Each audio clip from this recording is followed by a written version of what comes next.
kita melihat yang ingin saya sampaikan ini tadi sebenarnya tidak jauh berbeda dari materi pertama ya.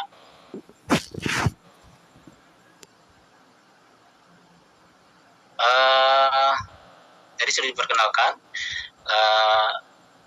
untuk membahas segala sesuatu yang berdampak dari undang-undang yang berlaku, kemudian kebijakan-kebijakan, kita harus membicarakan dulu apa itu sebenarnya korupsi. Apakah korupsi ini serta merta hadir? Tadi kan sudah sudah disampaikan oleh materi yang sebelumnya bahwa pada masa dahulu kala pun juga sudah banyak dilakukan praktek-praktek korupsi yang notabene juga belum memiliki dasar hukum yang maksimal. Nah, kita kaji ke Indonesia. Nah, kalau kita melihat dari beberapa tahun yang lalu, pada tahun 2019 ada kebijakan atau undang-undang, ini mungkin bisa jadi catatan mahasiswa kita ya, Undang-Undang Nomor 19 tahun 2019 tentang pembentukan Komisi Pemberantasan Korupsi, kemudian Undang-Undang Nomor 30 tahun 2022, kemudian Undang-Undang Nomor 31, ini semuanya sampai kepada Undang-Undang Nomor 10 tentang penetapan peraturan tentang perubahan atas Nomor 30 tentang Komisi Pemberantasan Korupsi.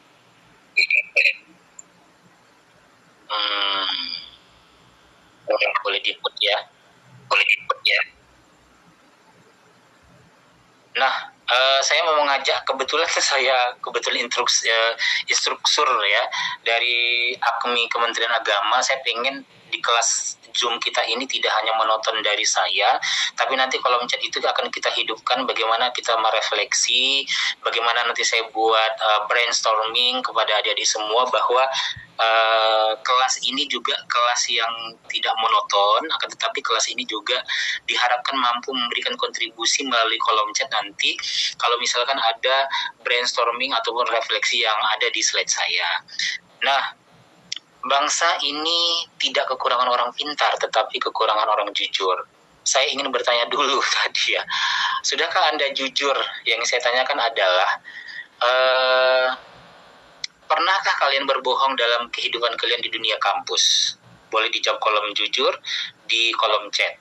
Kira-kira ini jujur ya, karena kalau pendidikan orang dewasa ini kan kalau diberikan sanksi, diberikan reward, itu segala sesuatunya bisa diungkapkan dengan kepastian. Cuma dulu kita merefleksi diri, apakah kita sudah jujur sebagai mahasiswa di lingkungan kampus kita masing-masing. Boleh di kolom chat apa kira-kira yang pernah kalian tidak jujur di dunia kampus atau di dunia perkuliahan. Boleh di kolom chat, silahkan.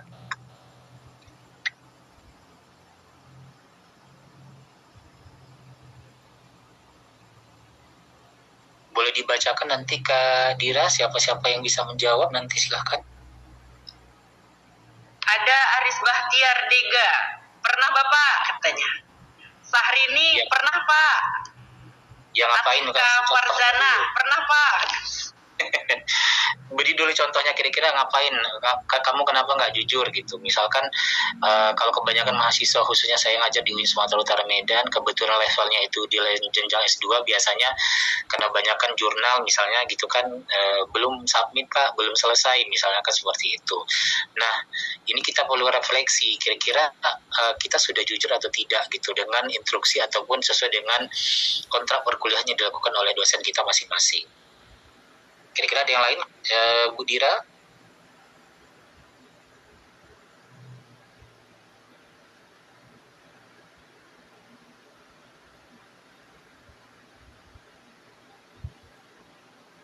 Pernah ya, rata-rata aja menjawab pernah. Tentunya kalau seandainya kita sebagai manusia yang merefleksikan bahwa kejujuran itu menjadi modal utama kita untuk sebuah kejujuran, tadi sudah disampaikan oleh pemateri kita yang pertama, bahwa kejujuran itu akan terus mengikat kita sebagai orang yang memiliki integritas, sesuai dengan materi saya nanti yang selanjutnya.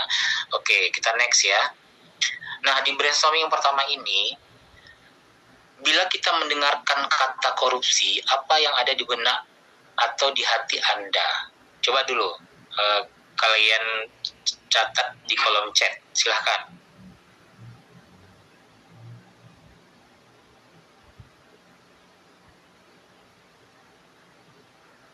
Boleh memberikan komentar ya, karena kita sistemnya kan belajarnya online. Nanti kalau seandainya kita hanya cuap-cuap, dikhawatirkan para pesertanya pada bobok ya kan, pada ngantuk.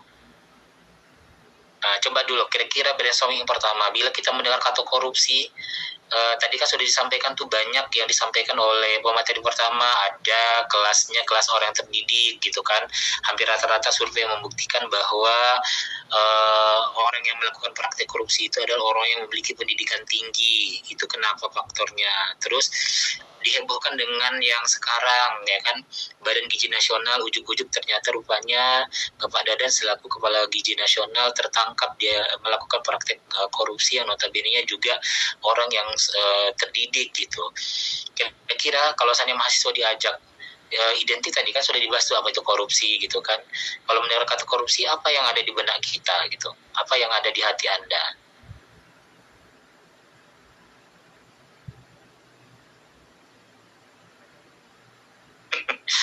Si Aris Baktiar lucu ya. Ketika dengar kata korupsi sepintas teringat Indonesia, Pak. Karena terlalu sering materi ini perhatikan dalam kehidupan nyata.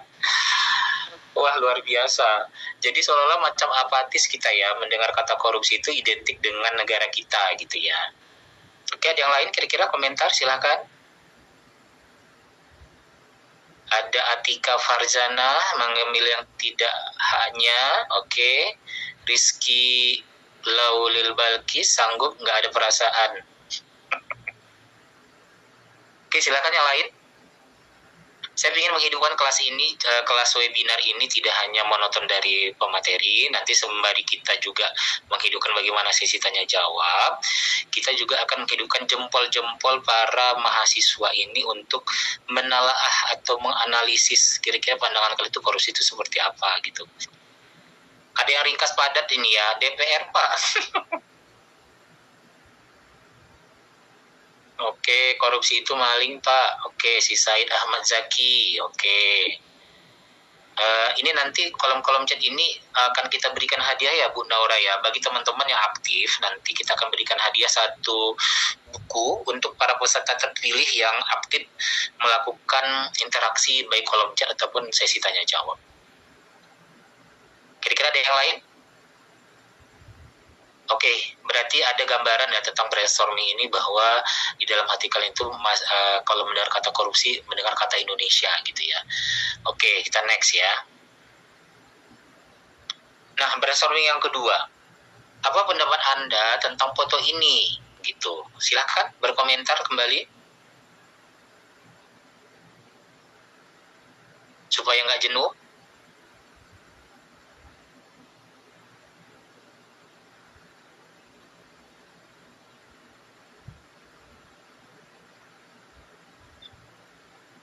Oke, baru 1 yang masuk.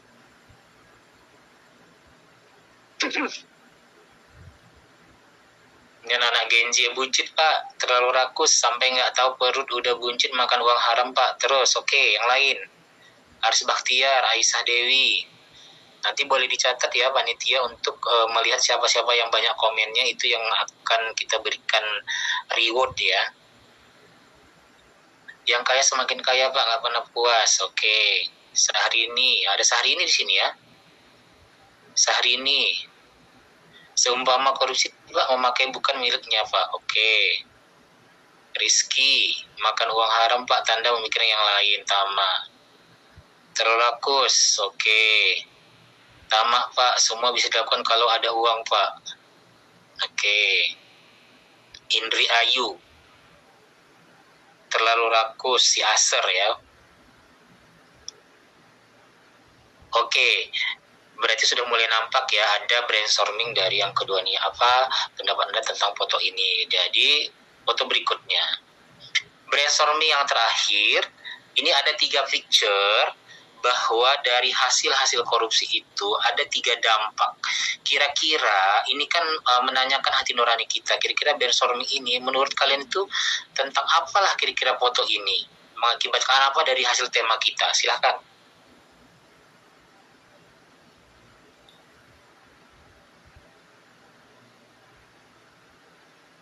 Tari Munte berfoya pakai uang rakyat Pak. M. Toyibul,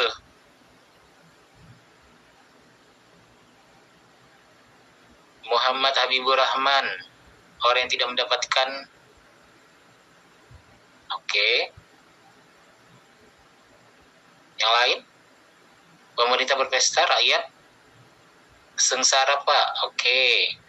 Itu siapa tadi ya? Aris Bakhtiar, Atika Farjana, pejabat yang kaya semakin senang, rakyat miskin makin miskin. Kembali sehari ini akibat kan pejabat korupsi, jadinya yang miskin semakin miskin.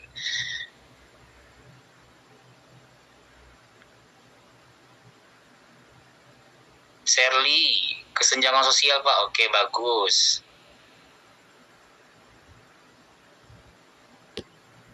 Oke, Salsabila yang baik. Ya, terima kasih masukan-masukan dari adik-adik semua. Yang terakhir dari Rizky, nggak punya hati padahal gaji direct sok mantap. Nah, oke. Nah, adik-adik semua saya banggakan. Tadi itu merupakan contoh brainstorming bagaimana sebelum memulai pembelajaran kita ini supaya adik-adik itu memahami bahwa beberapa pandangan picture yang sudah saya sampaikan itu memiliki gambaran yang sangat memiliki makna dan urgensi terhadap dampak-dampak korupsi yang ada yang dilakukan oleh pejabat pemerintah.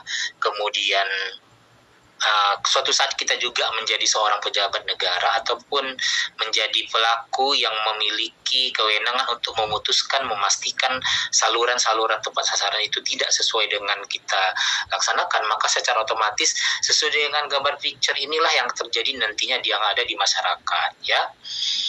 Baik, kita next ya. Nah, tadi sudah dijelaskan apa itu korupsi, yaitu penyalahgunaan kekuasaan. Tadi sudah disampaikan kewenangan, kemudian yang sudah dipercayakan kepada dia, kemudian mengambil keuntungan secara pribadi atau kelompok. Ini juga melanggar peraturan sesuai dengan peraturan pemberantasan korupsi. Nah, kemudian sesuai dengan Undang-Undang Nomor 31 bahwa korupsi itu adalah setiap orang secara melawan hukum melakukan perbuatan atau memperkaya diri sendiri atau orang lain atau suatu korupsi yang dapat merugikan keuangan negara atau perekonomian negara, dapat dipenjara itu selama 4 tahun dan diberikan kurungan selama 20 tahun dan diberikan denda sedikitnya 200 juta. Nah, makanya kita bingung gitu ya dengan government ataupun pemerintahan ataupun putusan-putusan yang dilakukan oleh persidangan-persidangan itu. Ini menjadi tanya jawab besar bagi mahasiswa. Kenapa kok bisa seperti itu? Kita melihat, Pak, gitu kan, kejadian-kejadian yang dilakukan oleh pencuri coklat misalnya, pencuri gandum misalnya. Itu sanksinya kok bisa banyak ya gitu ya. Sementara yang dilakukan oleh korupsi yang miliar-miliaran, tadi sudah disebutkan ada Harvey Muiz, kemudian ada BGM tadi, kemudian ada praktek-praktek korupsi lain yang dilakukan oleh pejabat pemerintah, itu hukumannya kok ringan gitu ya. Kemudian ada yang notabene juga yang disiksa secara hukum berat, nah ya gitu ya, sehingga banyak pejabat-pejabat pemerintah itu merasa ya udah korupsi aja deh gitu kan. Sementara tindakan hukum ataupun sanksi yang diberikan oleh putusan-putusan yang di persidangan itu menjadi sedikit gitu kan. Toh bisa juga uangnya bisa dikembalikan dan bisa dinikmati sesudah pasca keluar dari kurungan atau pidana. Nah, ini menjadi poin penting yang harus kalian camkan bahwa kedepannya mungkin peraturan Komisi Pemberantasan Korupsi ini juga akan melakukan perubahan-perubahan secara drastis, mengingat bahwa korupsi ini sebenarnya kan kalau di luar negeri misalkan di Korea itu kan langsung dihukum mati, kemudian dimiskinkan, kemudian diasingkan, kemudian tidak dikembalikan. Berbeda dengan di Indonesia, ada berbagai macam rompi yang dilakukan praktek korupsi. Misalkan kalau kalian pernah baca, kalau rompi oren itu pelakunya adalah penangkapannya melalui kejaksaan, kalau rompi merah itu melalui kepolisian gitu kan. Nah, ini memiliki sanksi-sanksi hukum yang berbeda-beda melalui putusan-putusan yang juga berbeda-beda yang dilakukan oleh pemerintah. Nah, untuk itu kalian harus juga belajar sebagai mahasiswa untuk melihat sejauh mana dan memperhatikan, karena kan mahasiswa ini kan agen of change, agen perubahan yang notabene juga bisa mengawal, bisa memberikan edukasi, bisa memberikan informasi juga terhadap kebijakan-kebijakan yang kalian lihat, yang kalian dengar, ataupun yang kalian saksikan secara langsung yang dilakukan oleh praktek-praktek oknum yang memiliki kebijakan dan kekuasaan. Ya. Klasifikasi korupsi sesuai dengan Undang-Undang Nomor 31 tahun 1999 itu ada beberapa poin. Yang pertama itu adalah merugikan keuangan negara ya tentunya. Kemudian ada suap. Pada saat klasifikasi korupsi ini menghalangi proses penindakan. Ini banyak ini, menghilangkan barang bukti, kemudian menghilangkan jejak, menghilangkan data-data yang berkaitan dengan keuangan negara dan sebagainya. Kemudian paling sering dilakukan oleh seluruh elemen, mungkin tersilap terkadang kepada kita pribadi, khususnya adalah gratifikasi. Nah, kalau di lingkungan kampus biasanya gratifikasi itu kalau kalian tidak membawa bingkisan pada saat mau bimbingan, mungkin agak dipersulit. Nah, itu hal seperti itu kan mulai mendekati pendekatan ke klasifikasi korupsi gitu ya.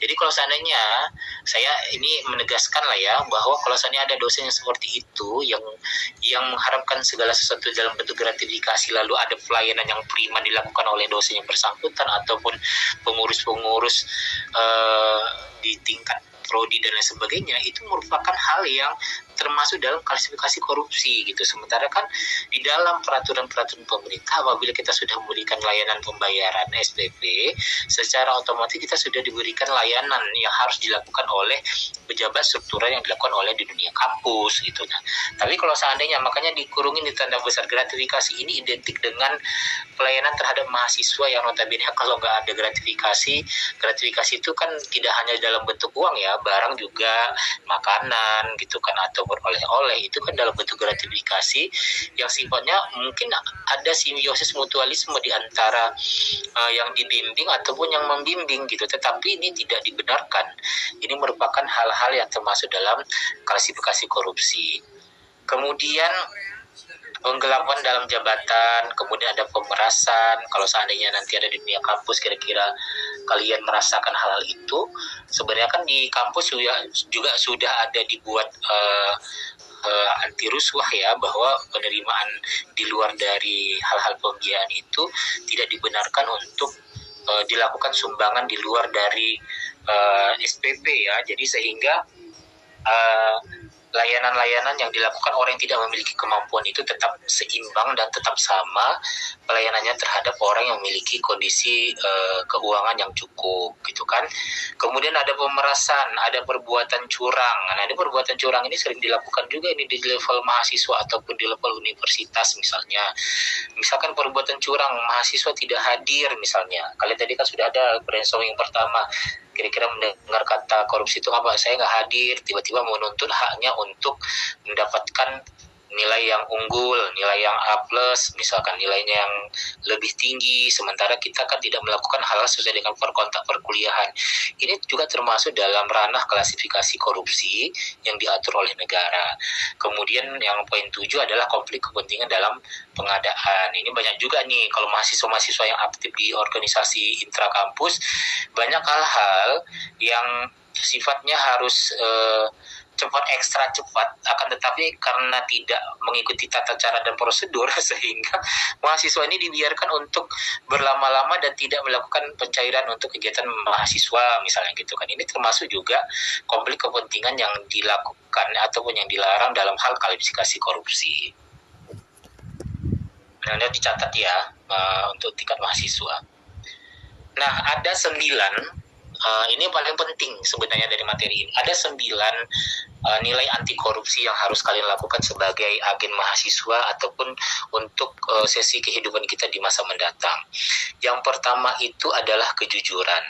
Nah, tadi sudah disampaikan oleh materi yang pertama, jujur ini menjadi modal utama kalau seandainya kita mau sukses. Jujur ini modal utama kita kalau kita mau ingin dipercaya. Jujur ini menjadi modal utama kita untuk dapat memimpin sebuah lembaga, baik itu lembaga yang sangat mini, misal organisasi kemahasiswaan, ataupun sampai kepada organisasi kepemerintahan yang diamanahkan kepada kita, ya. Ini kalau sudah sempat tidak jujur, itu berarti kan ada klasifikasi korupsi yang dilakukan, 7 klasifikasi korupsi tadi. Nah, kemudian ada namanya mandiri ya, jangan segala sesuatunya itu mengharapkan butuh bantuan orang lain, sokongan orang lain, seperti lagu yang lagi viral di Sumatera Utara ya, ada lagu Siti Mawarni, kemudian kalau nggak ada uang itu tidak bisa mendapatkan lulus dari kepala desa, kadis gitu kan. Ini saya mendengar juga itu. Jadi kemandirian ini sebenarnya kayaknya juga harus ditanamkan dari sejak mahasiswa sekarang. Jangan ujung-ujung semuanya minta butuh bantuan, segala sesuatunya mengharapkan ada backingan gitu kan, mengharapkan sesuatunya harus ada instruksi sehingga ya tinggal gampang dan mudah gitu kan. Kemudian yang ketiga, tanggung jawab. Nah, sesudah diberikan amanah, misalkan kalau dalam ranah mahasiswa, misalkan kalau ada tugas, misalnya tugas makalah berkelompok, tugas makalah mandiri, tugas jurnal ataupun tugas UTS, UAS dan sebagainya, ini harus dipertanggungjawabkan sejak dini sehingga ini bisa kita pertanggungjawabkan sebagai orang yang dewasa untuk bisa meluruskan sejauh mana kita memiliki kemampuan untuk bisa mengemban amanah sesuai dengan kehidupan kita secara pribadi. Kemudian berani, jangan pula ujung-ujung harus ditemani gitu kan. Kemudian hidupnya sederhana. Ini saya menyarankan kepada mahasiswa. Kalau mahasiswa sekarang ini kesederhanaannya sudah agak levelnya lebih sedikit ya. Kenapa kok bisa seperti itu Pak? Gitu kan. Karena kalau saya melihat dari mulai aksen ataupun gaya sepatu, gaya rok, gaya jilbab, gaya sepatu, kalau dihitung outfitnya hari ini gitu, outfit the day gitu kan, outfitnya hari ini, kesederhanaannya itu jauh lebih kurang dari mahasiswa beberapa tahun yang lalu. Misalkan kesederhanaannya, kenapa sih bilang seperti itu? Kita lihat dari outfit sepatunya itu Skechers, paling murahnya itu Deodora, misalkan hitungan biayanya kan itu mengakibatkan mungkin 300 sampai outfit DD-nya itu bisa 1,5 juta ataupun bahkan 3 juta dengan menggunakan aksesoris yang branded. Ini menjadikan bahwa nilai-nilai anti korupsi ini tidak bisa dicegah ya kan. Sementara kan kita dianjurkan untuk hidup sederhana, supaya pada saat kita memasuki dunia kampus, kesederhanaan itu tidak bisa diberikan pencolokan ataupun diberikan level ataupun status seseorang dinilai dari outfit dedenya gitu, outfit sehari-harinya gitu. Nah, ini menjadi poin penting ya dari nilai-nilai anti korupsi. Kemudian